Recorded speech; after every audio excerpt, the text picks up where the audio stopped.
어느 부부가 저녁에 거울을 서로 바라보고 있다가 이런저런 대화를 나누게 되었습니다. 그러자 하는 말이 뭐냐면 부인이 먼저 남편에게 이렇게 말했다 합니다. 내가 봐도 내 몸매는 정말 형편이 없는 것 같아요. 흰머리와 주름살만 늘어나고 온통 베들레헴에서 배가 성장을 해서 정말 볼품이 없어서 너무 짜증이 나고 신경질 나고 속이 상해요. 그렇게 말하는 아내를 쳐다보고 있던 남편이 어떻게 하면 이 좌절에 빠진 아내에게 위로가 될 만한 말을 할 수 있을까 생각하다가 갑자기 무릎을 딱 치면서 당당하게 이렇게 말했답니다. 당신 아무리 생각해봐도 당신 시력 하나는 대한민국에서 최고로 끝내주는 것 같아. 응? 어떻게 그러면 그렇게 눈이 좋을 수가 있어? 난 눈이 얼마나 안 좋은지 아직도 당신이 나를 처음 만났던 20대로 보여. 그렇게 말을 했답니다. 여러분 무슨 말인지 이해가 안 되세요? 네. 집에 가서 곰곰이 생각을 한번 해보시기 바랍니다. 눈이 너무 안 좋아서 당신이 지금 몇 대로 보인다고요? 20대 처음 만나서 연애하던 그 20대 그때 그 모습 그대로 보인다고. 오늘 집에 가서 한 번씩 해보시기 바랍니다. 네, 내가 눈이 너무 안 좋아서 당신이 나를 처음 만났을 때 20대 그때 처녀 시절 그 모습처럼 지금하고 똑같은 것 같아. 그렇게 이야기하면 내일 병원에 가보라고 그렇게 안 할지 모르겠습니다만 오늘이 얼마나 소중합니까? 무슨 일이 있더라도 오늘 하루를 긍정하고 또 오늘 하루를 칭찬하면서 받아들이는 여러분의 삶이 되시길 바랍니다. 옆 사람과 인사하겠는데 뭐라고 인사하시냐면 옆 사람에게 뭐라고 인사하겠어요? 응? 뭐라고요? 네. 네. 옆 사람에게 정말 아름다우십니다. 정말 멋지십니다. 서로 인사만 하십시다. 정말 아름다우십니다. 네. 네. 오늘 집에 가셔서 부부지간에는 꼭 했어요. 당신 너무 멋있어. 총각 같아. 당신 너무 예뻐. 처녀째하고 똑같아. 그렇게 서로 손잡고 한번 꼭 해보시기 바랍니다. 좋은 간증 사례가 있으면 다음 주에 제가 맛있는 차를 대접하도록 하겠습니다. 구약의 핵심적인 사건은 구약성경, 구약에는 이 시내산이 있습니다. 시내산. 신약성경에는 갈보리산이 있어요. 시내산이 있는데 시내산에서 출애굽한 이스라엘 백성들에게 하나님이 율법을 주셨어요. 그래서 하나님의 백성으로 살아가게 해주셨습니다. 여러분 구약성경 39권의 최종 결론이 뭐냐? 바로 이거예요. 구약에는 큰 시내산이 있는데 시내산에서 출애굽한 이스라엘 백성들에게 하나님이 뭘 주셨다고요? 율법, 하나님의 말씀을 주셔서 하나님의 백성으로 살아가게 해주셨다. 자, 신약성경에는 무슨 산이 있을까요? 갈보리산. 갈보리산에서는 무슨 있었을까요? 십자가와 부활이 있었어요. 그래서 십자가와 부활을 통해서 우리가 하나님의 자녀로 살아갈 수 있도록 해주셨습니다. 이것이 바로 이 신구약 성경의 가장 중요한 핵심적인 내용이에요. 구약 성경은 하나님의 백성으로, 신약 성경은 하나님의 자녀로 살아갈 수 있도록 우리를 해주셨습니다. 창세기를 보게 되면 하나님이 누구신가, 모든 것이 언제 어떻게 시작되었는가 그걸 가르쳐 주잖아요. 모든 것은 누구로부터? 하나님으로부터 시작되었다. 그러므로 모든 것의 주인은 누구시다? 하나님이시다. 그런데 인간이 아닙니다. 내가 주인 할래요. 끊임없이 하나님께 도전합니다. 누가? 아담과 하와가 도전하고 가인이 도전하고 노아의 시대에 바벨의 시대에 끊임없이 인간은 누가 주인이 되려고 해요? 사람이 주인이 되려고 하는 이야기. 그게 바로 창세기의 내용이에요. 그런 하나님의 은혜를 잃어버리고 애굽에 노예생활하던 이스라엘 백성들을 400년 동안 노예생활하던 이스라엘 백성을 하나님이 인도해 주십니다. 그리고 이스라엘 백성들에게 뭘 주셨어요? 율법을 주시고, 그래서 하나님이 누구인지를 알게 해 주시고, 또 이스라엘 백성들에게 5대 제사와 7대 절기, 이 제사와 절기를 통해서 하나님을 예배할 수 있도록 가르쳐 주시고, 또 성전을 통해서 성전을 통해서 이스라엘 백성이 하나님을 섬기는 방법을 구체적으로 가르쳐 주셨어요. 출애굽기의 내용은 애굽에서 노예 생하던 이스라엘 백성이 출애굽해서 하나님의 말씀을 받고 5대 제사와 절기를 통해서 성전에서 하나님을 예배하며 살아갈 수 있도록, 결국 하나님의 백성으로, 애굽의 노예가 아니라 이젠 하나님의 백성으로 살아갈 수 있도록 인도해 주신 것이 바로 출애굽기의 내용입니다. 우리 오늘 함께 읽었던 레위기 19장 1절 2절 말씀은 레위기 전체의 주제예요. 그렇다면 좀 더 구체적으로 나가서 하나님의 백성은 어떻게 살아야 되느냐, 여기서 두 가지 문제가 생긴다. 첫 번째는 하나님께 나와야 되는데, 하나님께 나올 때 장애물이 있어요. 뭘까요? 어떤 것이 하나님이 나가는데 장애가 될까요? 바로 죄예요. 죄 때문에 하나님 앞에 나아가는데 장애가 있어요. 그래서 이 죄를 어떻게 하면 없앨 수 있을까? 여러분, 에덴 동산에서 아담이 쫓겨난 다음에 에덴 동산에서 쫓겨난 아담과 하와는 노동을 하면서 일을 하면서 살아야만 했습니다. 너무 힘들고 어려우니까 아담이 에덴 동산 쪽을 향해서 가고 싶은데 큰 불로 된 담이 가로막고 있었대요. 그래서 이 불로 된 담 때문에, 이 담 때문에 아담이 에덴 동산으로 가고 싶어도 갈 수가 없었대요. 그래서 아담이 그 담을 보고 탄식했답니다. 아, 담. 그래가지고 그 남자 이름이 아담이 되었다고. 이렇게 추운 날 썰렁한 얘기를 담임 목사가 하면 여러분이 안 웃기더라도 좀 이렇게 웃어주시는 센스 정도는 있으셔야 되는데, 지금 이게 유머인지 아닌지 지금 분간이 안 되셔가지고 지금 아무것도 웃지도 않고 계시는 분들, 마스크 쓰고 계신 걸 지금 다행으로 하세요.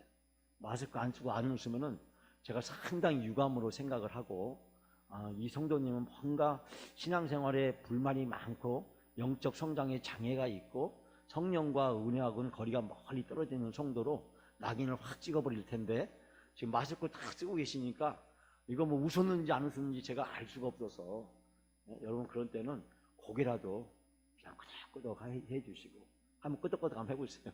끄덕끄덕 하시면서, 이런 유머 하는 거 이거 보통 어려운 일이 아니에요.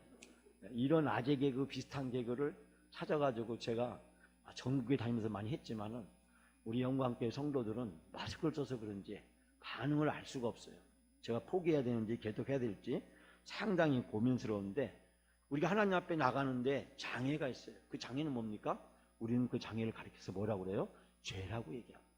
지금 우리가 하나님 앞에 나가야 되는데, 하나님의 백성은 하나님 앞에 나아가고 하나님과 함께 동행을 해야 하나님의 백성으로서 삶을 사는 건데, 하나님 앞에 나가는데 죄의 장애가 있는 거예요. 제가 얼마 전에도 잠깐 여러분에게 설명을 했지만, 이 죄의 장애를 해결하기 위해서 하나님이 이스라엘 백성들에게 특별히 은총의 수단으로 주신 것이 있습니다. 그것이 뭐냐면 바로 제사입니다. 제사. 5가지 제사, 5대 제사를 통해서 하나님은 우리 인간의 모든 죄를 다 사함받고 하나님 앞에 나가서 은혜를 입을 수 있도록 해주셨습니다. 그래서 이스라엘 백성들은 이 5가지 제사를 통해서 하나님 앞에 나갈 수 있게 되었습니다. 5가지 복잡해 보이지만 딱 3가지입니다. 첫 번째는 하나님을 향해서 나가는 번제와 소제. 하나님을 향해서 나갈 때 하나님과 우리 사이에 지은 죄를 해결하는 번제와 소제가 있고, 또 하나님과 사람 사이에 지은 죄를 해결하는 화목제가 있고, 그 다음에 속번제와 속죄제, 사람과 사람 사이에, 사람과 물건 사이에 지은 죄를 회개하고 그 죄에 대해서 책임을 지는 속번제와 속죄제가 있습니다. 그래서 성전에 나가서 제사를 드릴 때, 제사장에게 예물을 드릴 때 내가 이러한 죄를 지었습니다 하면서 거기에 합당한 제물을 가지고 성전에 나가면 제사장이 그걸 받아서 그 사람의 죄를 위해서 제사를 드려주게 되었을 때 그 사람은 죄 사함을 받게 되는 것입니다. 그러면 이 5대 제사는 하나님 앞에 나아가는 아주 중요한 은혜의 수단으로 하나님이 허락해 주신 것입니다. 우리가 교회 와서 예배드리기 전에 하나님 앞에 기도할 때 무슨 기도를 먼저 하나요? 하나님 앞에 감사와 찬양과 영광을 돌리고, 첫 번째죠. 두 번째는 뭡니까? 우리가 회개하는 기도를 드리죠. 하나님, 지난 한 주일 동안 내가 지내면서 이런 죄를 지었습니다. 하나님, 내 죄를 용서해 주옵소서. 왜? 예배를 드리기 위해서 먼저 내가 다른 죄를 지은 죄가 있다면 그 죄를 해결해야 하나님 앞에 나아갈 수 있기 때문에, 지난주 우리가 성찬식을 하면서 우리가 형제와 다투는 일이 있거든, 가서 서로 화해하고 와서 제물을 드려라, 예수님 이렇게 말씀하셨잖아요. 그럼 우리가 죄를 가지고서는 하나님 앞에 나아갈 수 없기 때문에 우리가 예배를 드리면서 우리의 죄를 고백하는 것입니다. 우리 교회 예배 순서에는 빠져 있지만 예배의 앞부분에 가장 중요한 것, 즉 하나님께 찬양하고 경배한 그 찬송을 부른 다음에 나오는 가장 중요한 부분이 뭐냐면 죄의 고백과 용서의 선언입니다. 이것이 장로교, 우리 개혁교회의 가장 중요한 예배의 순서의 내용 중에 첫 부분에 위치하고 있는 것입니다. 하나님께 예배도 나아가는데 죄가 있으면, 고백하지 않은 죄가 있으면 하나님 앞에 나갈 수가 없기 때문에 우리는 먼저 하나님 앞에 나갈 때 우리의 죄를 다 고백하고 하나님 앞에 용서를 구하고 그리고 사함을 받고, 그리고 나서 우리가 하나님 앞에 기도하고 간구하고 도구를 하게 되는 것입니다. 그러므로 이 5대 제사는 하나님께서 우리들에게 허락해 주신 놀라운 은혜이자 축복이라는 사실을 발견하게 됩니다. 또 하나는 이 7대 절기라는 것이 나오는데, 7대 절기 복잡하지만 첫 글자만 따면 유무초 나속장, 6월절부터 시작해서 나팔절, 칠칠절, 장막절 다 들어오신 얘기일 거예요. 속죄일, 이런 절기를 얘기하는데, 지난번에도 제가 말씀드렸듯이 애굽에서 출애굽할 때, 애굽에서 스타트 출발할 때, 그때 애굽의 모든 장자들이 다 죽을 때 집 문설주에 양의 피를 바른 집은 죽음의 영이 그 집을 지나쳐 갔다. 영어로 패스 오버 해가지고 6월 했다. 그래서 6월절이라는 절기로부터 시작해서 너무 급히 나오다 보니까 이 발효가 되지 않는, 누룩을 넣지 않는 빵을 성급히 먹게 되는 무교절, 그리고 이 광야에 와서 또 가나안 땅에 들어가서 농사를 지으면서 이스라엘 백성이 겪게 되는 절기들, 그리고 특별히 이스라엘 백성들이 1년에 한 번씩 자기의 죄를 회개할 수 있는 그런 놀라운 은혜의 날, 죄사함의 날을 허락해 주시는 대속죄일, 이런 기간들을, 절기들을 통해서 1년 내내 365일 하나님의 은혜를 잊지 않고 그 은혜 가운데 하나님과 함께 동행하는 법을 가르쳐 주신 것입니다. 이 레위기를 쭉 읽다 보면요, 이 레위기에 특별히 많이 나오는 단어가 있어요. 그게 뭐냐면 바로 거룩이라는 단어입니다. 이 거룩이라는 단어는 레위기에 50번이나 나옵니다. 50번. 이 레위기의 전체 주제가 바로 오늘 본문에 보니까 나는 거룩하니 너희도 거룩하라. 레위기의 주제는 바로 거룩하신 하나님이에요. 출애굽기의 주제는 뭘까요? 구원해 주신 하나님. 창세기의 주제는 무엇일까요? 창조하신 하나님, 모든 것의 주인이 되신 하나님.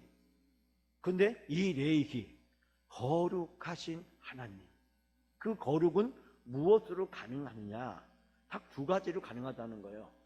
제사와 절기를 통해서 우리는 거룩한 삶을 살아갈 수 있다라고 하는 것입니다. 여기에서 이 거룩이라는 것이 과연 무엇일까? 우린 거룩이 굉장히 추상적이고 뭐라고 설명하기 어려운 단어로 받아들이기가 쉽습니다. 예수 믿은 이후에 하나님의 자녀가 되고 하나님의 백성이 된, 그래서 영적으로 새롭게 변화된 상태를 거룩이라고 생각하기가 쉽습니다. 오늘 말씀에 너희는 거룩하라, 이것을 쉬운 번역으로 살펴보면 너희는 거룩한 사람이 되라. 거룩한 사람, 그 말이 그 말 같이 보이지만 너희는 거룩하라라는, 즉 거룩해져 가라라는 뜻하고, 너희는 거룩한 사람이 앞으로 되어야 한다라는 뜻을 가지고 있습니다. 이 거룩이라는 것은 하나님의 속성, 즉 하나님을 닮아가는 것입니다. 즉 하나님의 모습이 내 안에 있어지게 되는 것, 그것이 바로 거룩입니다. 우리가 흔히 생각하기를 더럽고 추하고 속된 것으로부터 뭔가 좀 다른 것, 뭔가 좀 구별되는 것, 그런 것을 거룩이라고 생각을 합니다. 맞습니다. 거룩이라고 하는 것은 단순하게 해석하자면 구별된다라는 뜻입니다. 즉 예수 믿기 전하고 예수 믿은 이후하고 우리는 구별이 돼야 돼요. 예수 믿기 전하고 믿은 후하고 삶이 달라야 돼요. 제가 고린도서 5장 10절 말씀을 전에 잠깐 설명한 적이 있는데 기억하실지 모르겠습니다. 그런즉 이제는 그리스도 안에 있으면 새로운 뭐라고요? 피조물이라. 이전 것은 지나갔으니 보라 무엇이 됐다? 새 것이 되었다. 새 것이. 그 말씀을 생각을 하면서 제가 간증적 설교를 지난번에 여러분에게 드리면서 이전에 하지 않았던 새로운 일을 하게 됩니다. 그것이 새 것이다 라고 제가 말씀드렸어요. 새 것이라고 해서 예수 믿기 전 바로 그 직전에 내 모든 내 삶의 모습하고 내 존재가 완전히 새롭게 마치 누에 꼬치가 나방이 되듯이 그렇게 새로운 존재로 완전히 변화한 것. 근데 그 변화한 것을 뭐라고 설명하느냐? 이전에 하지 않았던 새로운 것을 하게 된다. 제가 그렇게 말씀드리면서 기도하고 말씀을 묵상하고 찬송하는 것, 교회에서 봉사하고 전도하고 선교하며 사는 것, 이것이 바로 이전에 하지 않았던 새로운 일이다. 예수 믿기 전에 하지 않았던 새로운 일들, 예수 믿은 이후에 나의 삶에 나타난 새로운 것들이 무엇인지를 한번 살펴본다면 우리는 이 뜻을 쉽게 이해할 수 있게 됩니다. 즉 거룩이란 말은 구별되다라는 뜻입니다. 그가 하나님을 섬기는 일을 위해서 구별되었다라는 뜻으로 구약에서는 많이 사용했는데 인간의 거룩함은 하나님의 거룩하심을 본받는 것입니다. 하나님의 성품을 본받고 하나님의 행하신 것 같이 행동하려고 전적으로 애쓰는 것. 하나님의 성품을 본받고 하나님이 행하시는 것 같이 나도 그렇게 행동을 해야겠다라고 노력하고 애쓰는 것. 이것이 바로 거룩인 것입니다. 이 말씀을 좀 더 우리에게 구체적으로 명확하게 이 레위기 19장을 집에 가서 끝까지 읽다 보면 발견하게 됩니다. 그것은 바로 하나님을 사랑하는 것하고 이웃을 사랑하는 것을 거룩의 증거로 우리에게 제시해주고 있습니다. 당신이 거룩하신 하나님을 믿습니까? 그렇다면 당신이 거룩한 사람이 돼야 됩니다. 그럼 거룩한 사람이 되는 것은 무엇입니까?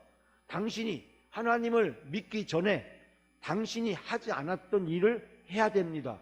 그것은 두 가지인데 첫 번째는 하나님을 사랑하는 일이고 또 하나는 내 이웃을 내 몸과 같이 사랑하는 것입니다. 예수님께서도 이것을 우리가 지켜야 될 가장 큰 계명이라고 그렇게 말씀을 해 주셨습니다.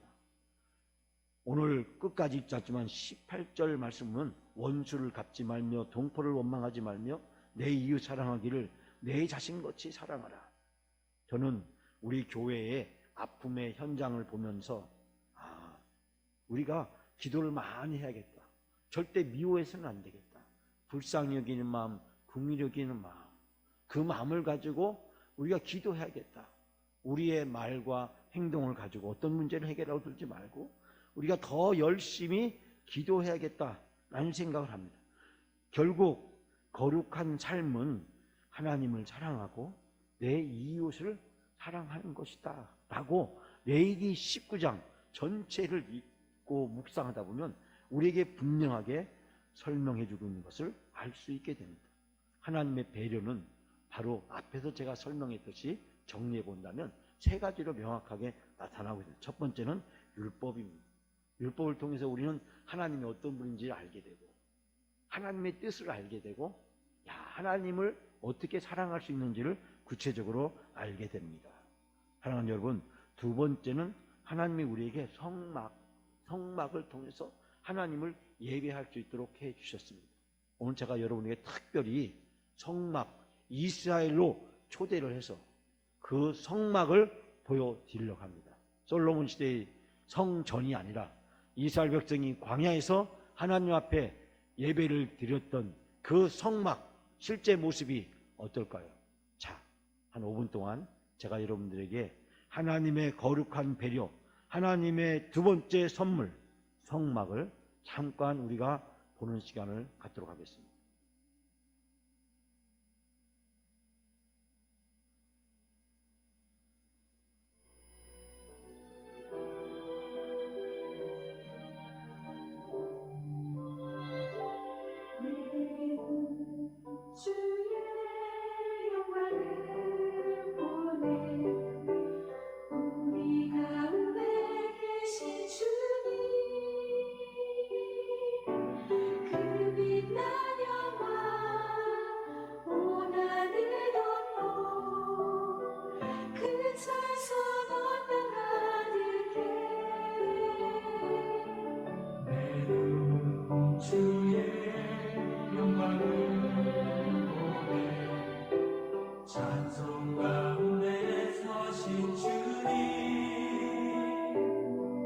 주님의 얼굴을 온 세상 향하네.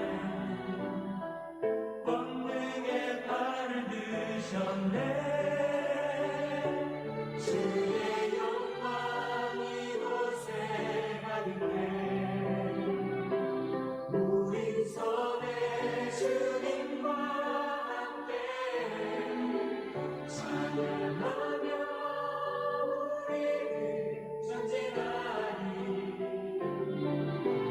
모든 열방 죽을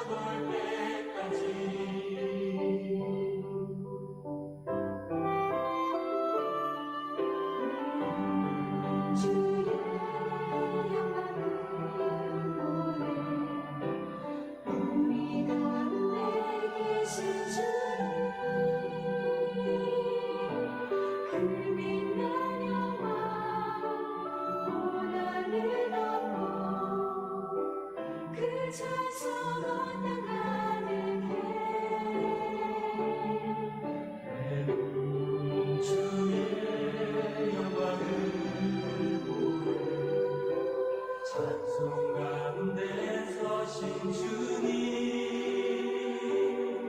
주님의 얼굴을 온 세상 향하네.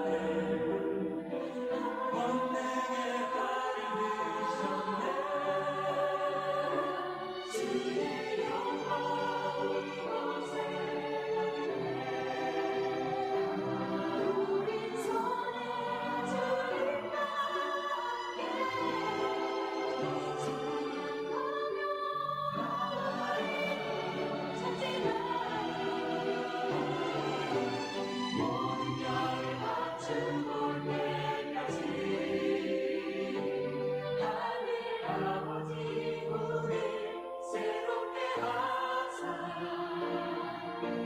중에서 주를 섬기게 하소서.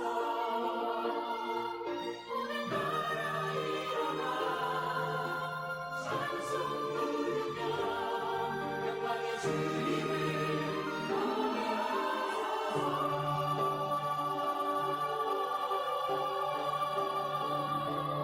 주의 영광 이곳에 가득해.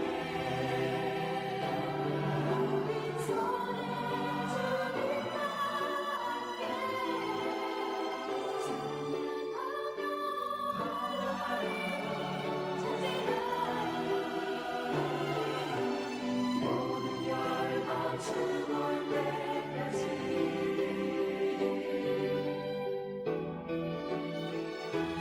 주의 영광 이곳에 가득해. 우리 손에 주님과 함께 찬양하며 우리는 전지가리 모든 열방 죽을 때까지 모든 열방 죽을 때까지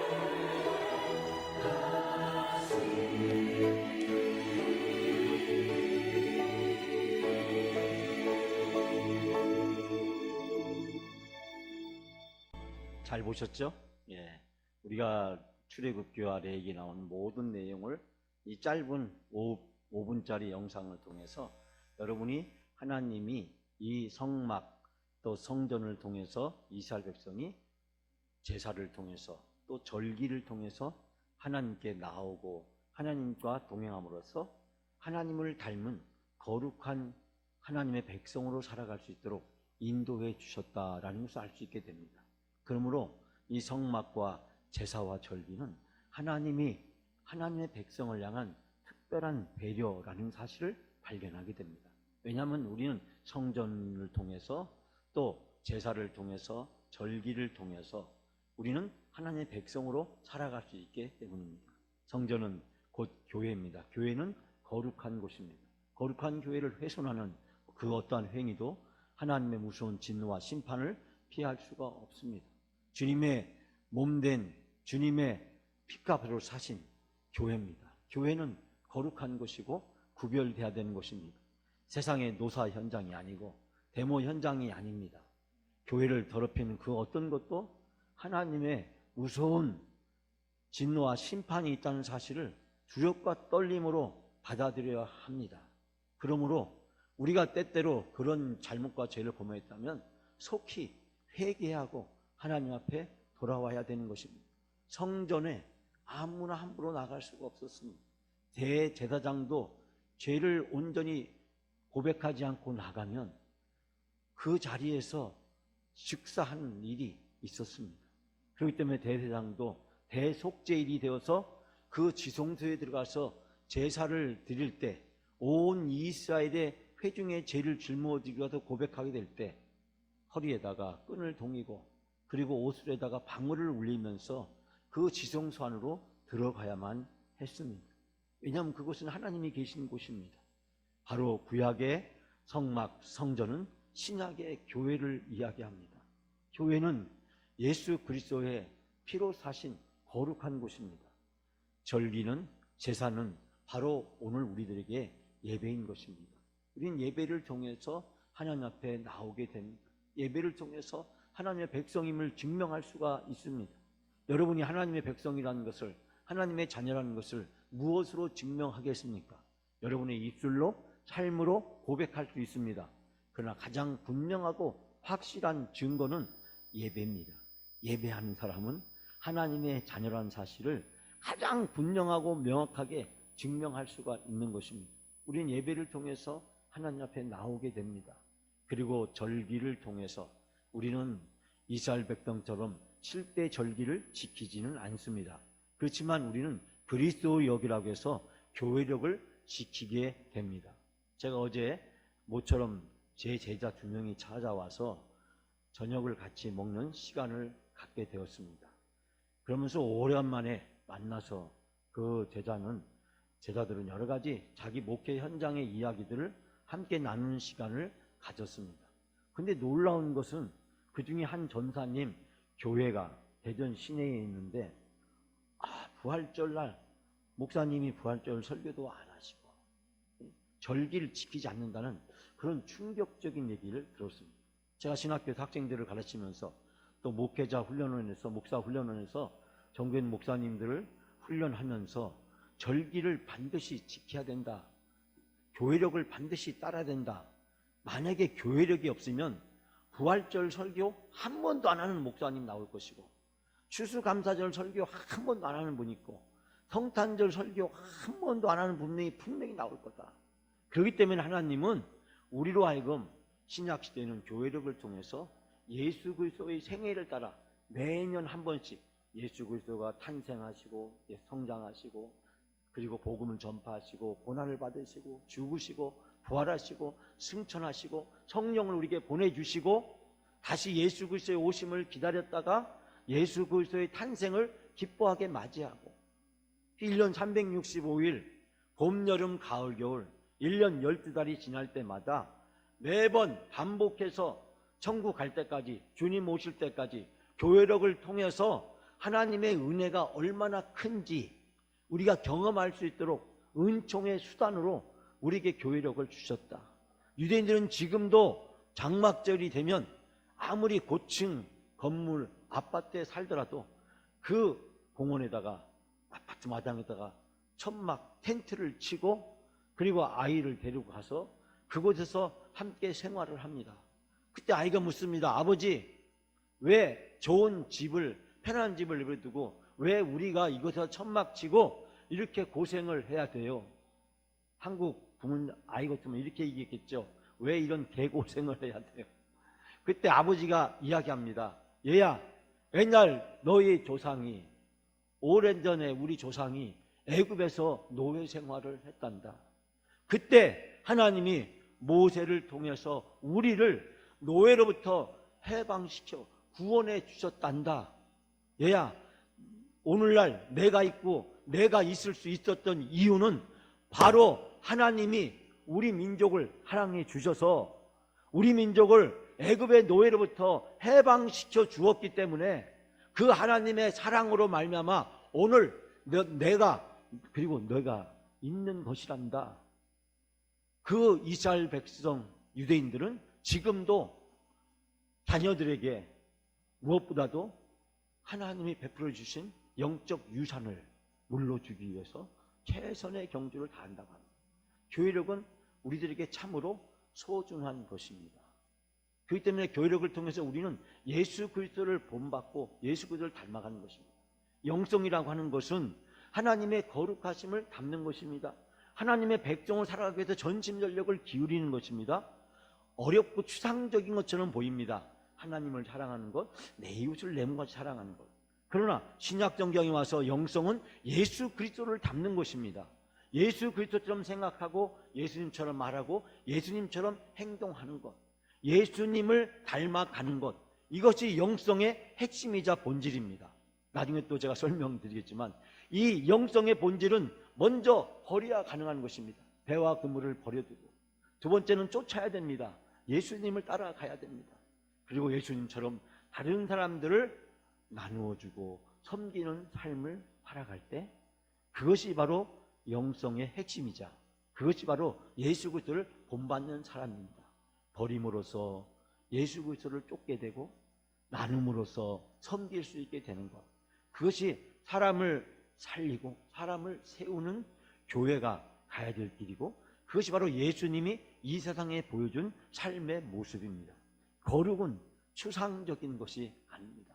멀리 있는 것이 아닙니다. 신비한 것이 아닙니다. 고상한 것이 아닙니다. 접근하기 어려운 것이 아닙니다. 하나님을 사랑하는 것, 내 이웃을 내 몸같이 사랑하는 것, 예수 그리스도를 닮아가는 것, 그것이 바로 거룩한 삶의 핵심인 줄 믿습니다. 여러분, 중세시대 어느 수도원에 한 무섭고 까칠한 원장 수녀님이 계셨다고 합니다. 새내기 수녀들은 몹시 힘들고 어려웠는데 어느 날 이 수녀원에 앵무새 한 마리가 있었대요. 근데 이 앵무새가 하는 말이 뭐라고 하냐면은 원장 수녀님이 죽었으면 좋겠다, 그런 얘기를 이 앵무새가 사람들 앞에서 자꾸 얘기를 하는 거예요. 왜 그런가 했더니 새 모이를 주는 어린 수녀가 맨날 가서 하는 말이, 원장 수녀가 날 너무 구박해. 저 원장 수녀만 없었으면 좋겠어. 내가 저 원장 수녀만 죽으면 좋겠어.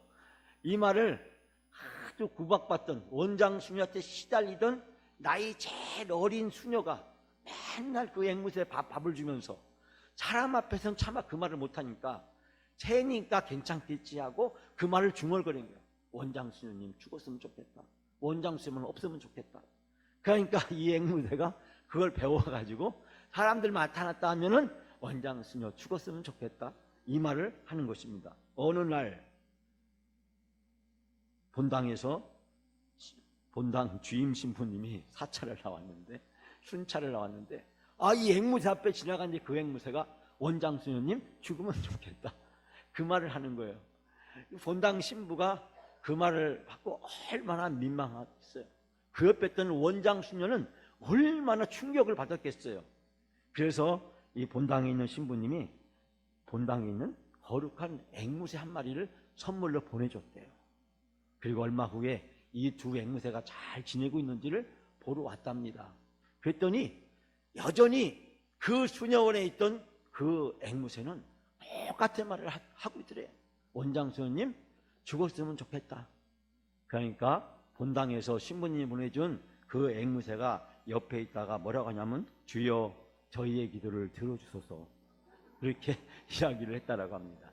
응? 여러분, 어떤 말이든지 자기 듣다 보면 자기도 모르는 사이에 그렇게 됩니다. 자주 말하다 보면 자기도 모르는 사이에 그렇게 답습을 하게 되어 있습니다. 그러므로 예수님의 자녀로 하나님의 백성을 살아가려면 거룩한 영적 시스템이 있어야 되는 것입니다. 반복적이지만 그 일을 통해서 우리는 하나님의 거룩함, 예수 그리스도를 닮아가는 참된 하나님의 자녀가 되는 것입니다. 예배를 통해서, 절기를 통해서, 교회 생활을 통해서 우리는 우리도 모르는 사이에 우리 자신이 거룩한 하나님의 자녀로 변해가게 되는 줄 믿습니다. 그러면 누구든지 교회 생활을 열심히 하면 거룩해지는 것입니다. 왜냐하면 하나님은 교회에서 다양한 예배들을 통해서, 절기들을 통해서 우리로 하여금 거룩한 삶을 살아갈 수 있도록 인도해 주시기 때문입니다.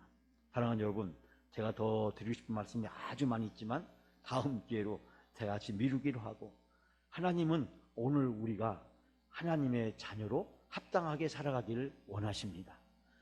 그러기 위해서 하나님은 우리를 예배로 부르시고, 우리를 기도로 부르시고, 말씀으로 부르시고, 찬양으로 부르시고, 교회를 섬기도 봉사하도록 하시고, 전도하며 섬기며 선교하며 살아갈 수 있도록 우리를 이끌어 주시는 줄 믿습니다.